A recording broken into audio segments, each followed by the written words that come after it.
ரைஸையும் இதில் சேர்த்துடலாம். தண்ணி நல்லா வடிச்சிட்டு ரைஸை சேர்த்துடலாம்.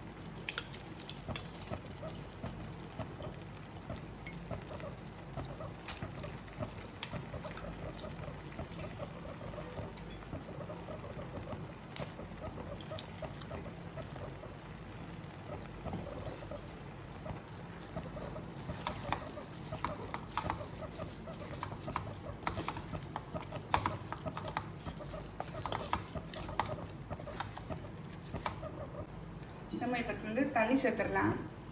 நான் 1/4 கப் ரைஸ் எடுத்துருக்கேன். அதுக்கு 2 டம்ளர் வந்து, அதாவது 2 கப்பு வந்து தண்ணி சேர்க்குறேன். ஏன்னா மஷ்ரூமில் வேறு தண்ணி விடும் அப்படிங்கிறதுனால நம்ம கொஞ்சம் அதையும் கணக்கில் எடுத்து நம்ம சேர்த்துக்கணும். எப்போவும் 1.5 டம்ளர் ஊற்றுவோம். இப்போ நான் வந்து 1/4 கப் அளவு தான் தண்ணி விட்டுருக்கேன். இது நல்லா வந்து கொதிச்சு வரட்டும். நம்ம இன்னும் உப்பு சேர்க்கலை. ஏற்கனவே கொஞ்சம் உப்பு சேர்த்துருந்தேன், கொஞ்சம் சேர்த்துக்கலாம்.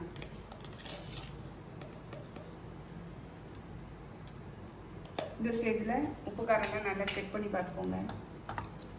தக்காளிக்கு வதங்கிறதுக்காக போட்ட உப்பையும் பார்த்து சேர்த்துக்கோங்க.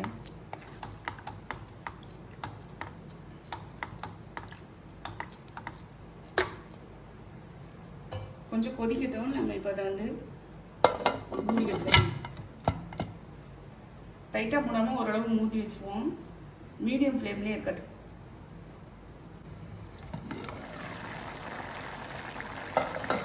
நல்லா கொதிச்சு வந்துச்சு பாருங்க.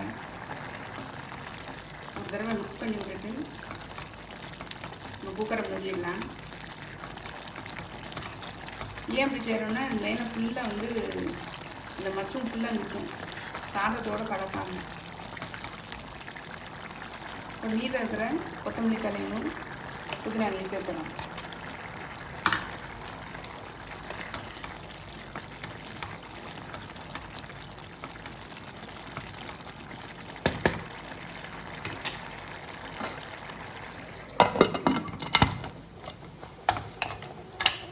கண்டிப்பாக வந்து ஸ்லோ ஃப்ளேமில் தான் இருக்கணும்.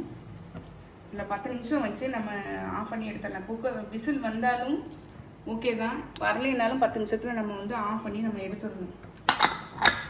10 நிமிஷம் கழிச்சு பார்க்கலாம். நம்மளுடைய பிரியாணி திறந்து பார்த்துடலாம்.